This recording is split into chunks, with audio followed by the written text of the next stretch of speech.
You and I, we use money pretty much every single day, right? But have you ever really stopped to think about what it is?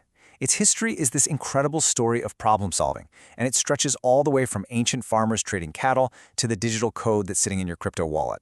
So let's dig in and trace that amazing journey. Yeah, that's the big question, isn't it? What on earth gives this flimsy piece of paper all that power? Well, the answer isn't in the paper or the ink itself. It's really all about a powerful shared belief, a belief that we've built up over thousands of years of human trial and error. And this is the main idea you've got to get. Money didn't just pop into existence. It evolved, step by step, because it had to. Every new type of money we're about to look at was created to fix a really big flaw in whatever came before it. So here's our game plan. We're going to start in the simple but super inconvenient world of bartering.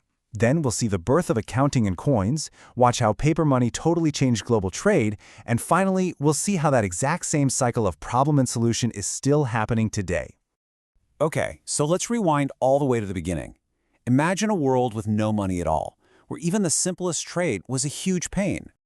So the absolute biggest problem with barter is this thing that economists call the coincidence of wants. Sounds complicated, but it's simple. Imagine you're a farmer with tons of grain, and you need a new axe. But the blacksmith, he doesn't need grain, he needs wool for a blanket. So now you've got to find a shepherd who wants your grain, trade it for their wool, and then you can finally go back to the blacksmith. It's just wildly inefficient. So the first attempt at a fix was what we call commodity money, using things that pretty much everybody found useful, like cattle or pretty shells. And yeah, it was better, but it just created a new set of problems. I mean, you can't exactly make change from a cow, and trying to carry a whole herd with you to the market, not very practical. The system was just still really clunky. So the next giant leap forward, it didn't come from a new object. It came from a completely revolutionary idea that was born in ancient Mesopotamia. What's so cool here is that you can actually see the idea evolving. It starts way back around 3000 BC with temples, which were kind of the economic hubs of their day, just keeping track of who owed what on clay tablets. Then that develops into the shekel, which was a standard unit of weight, like a certain amount of silver or barley. It wasn't even a coin yet. And this idea was so powerful that by 1750 BC, it was written into law by the famous king Hammurabi. And this gave us money of account. For the very first time, money was basically just information. It was an abstract concept that allowed for huge, complex economies, with loans and citywide accounting, all without having to drag sacks of grain around. But you still couldn't carry it in your pocket.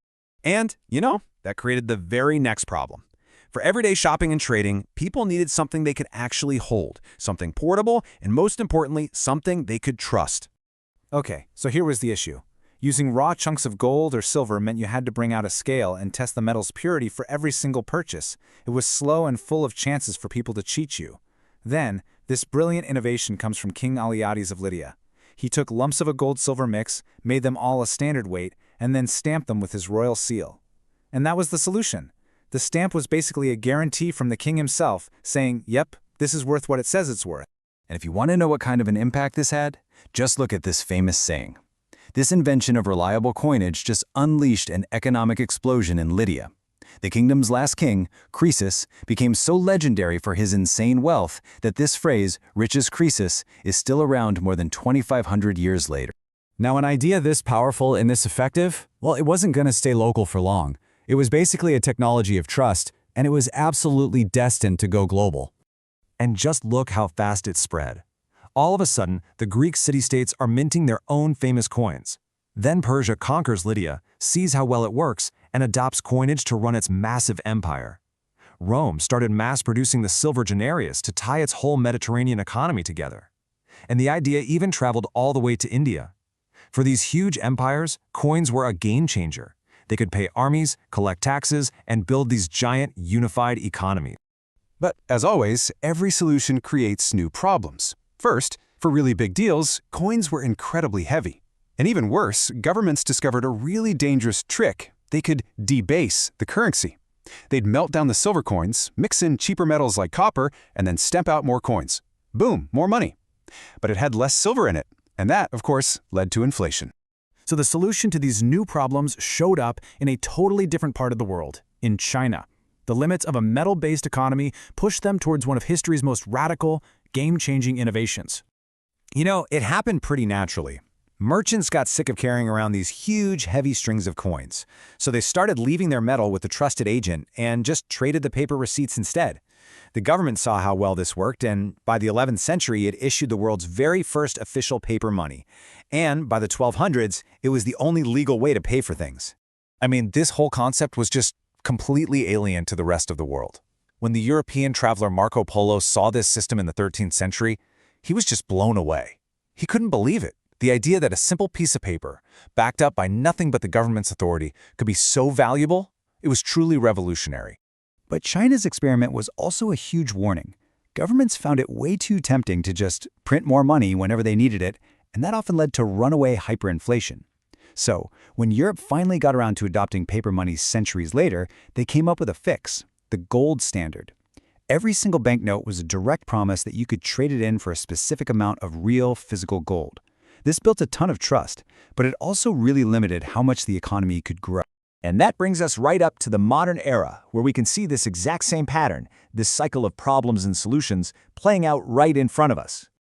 This slide just sums up our entire journey perfectly. It's this incredible chain reaction of problems and solutions. Think about it. Barter was inefficient, so we invented accounting. Accounting was importable, which gave us coins. Coins were too heavy and could be cheated, which led to paper money.